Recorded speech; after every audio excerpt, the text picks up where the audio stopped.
This is the Jerry Show, and this is the Saramonic SR-AX107. This is a 2-channel XLR audio adapter. This will turn any XLR microphone, and it will connect into here, and it preamplifies it and sends it to your camera. Now, not only does it have a preamplifier, it also has phantom power, which means that it will also power a microphone. It can be 12 or 48 volts. Now, the AX107 does run off a 9-volt battery that is not included, and this is basically which will power the actual audio adapter and also give off that phantom power.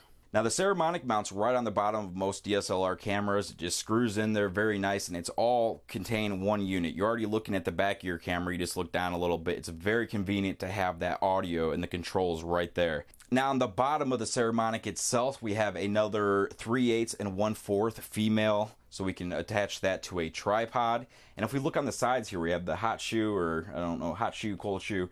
But you can put, though, attach, if you want to attach a monitor off to the side or whatever. You could even mount the microphone right here if you didn't want it on top of your camera for whatever reason. Now, if we take a look through the controls here, I just want to go through the controls. We have the right and left. We have 2 different channels on this. We can hook up just one microphone to this, or we can hook up 2 for stereo. Even if we do hook up just one, we can either record mono or stereo. So if we wanted to, we could just hook up one and still get the stereo sound.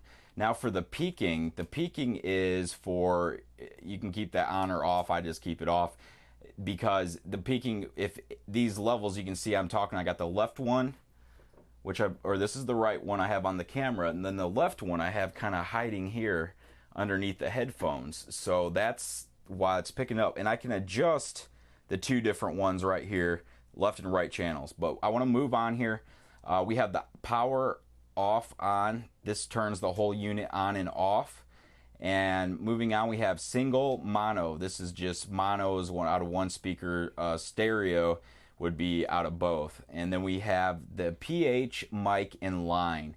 Now, PH stands for phantom power. So this microphone, it's the Audio-Technica. I can't remember the specific model right now, but this does not have phantom power, or it needs phantom power to run. I think it takes a battery, but I don't have a battery in it. However, the Movo microphone I have here does have a battery in it, so that way I don't need phantom power. So you can see right here, I have that one set to mic, and then this one is set to PH, which is phantom power.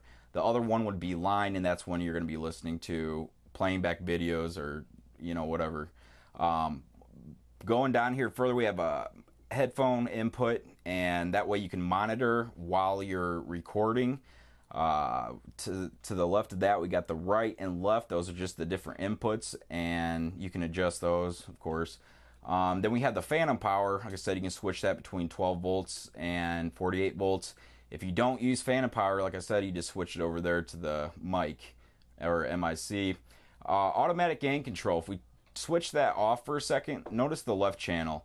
It's getting it's getting that 20, I think it's a 20 kilohertz, or that tone or that noise. You don't want that on, so just turn on the automatic gain control, and that will kill that noise and should take care of the issue.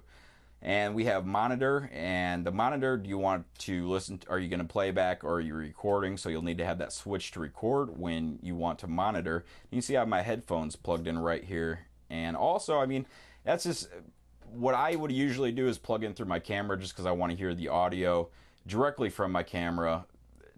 That's just the way I like to do it. But in this situation, I have it set up so you can listen to it through these headphones now too. And we have a monitor. The monitor basically be an output to like a mixer or something like that. I don't have a use for that right now, but you do have that option.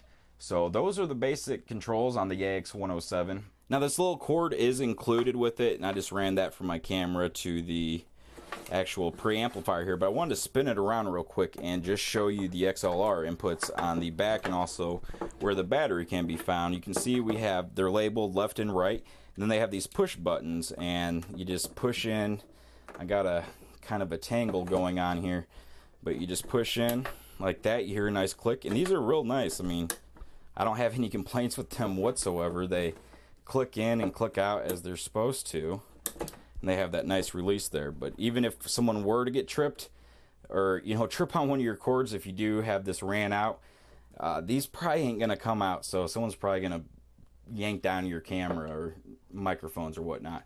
But overall, I'm definitely digging it. It works very well, and it's very convenient, very handy to just even leave strapped to the camera for on-camera audio, if you're going to do audio setup for stereo, whatever. But that's the Saramonic SR-AX107.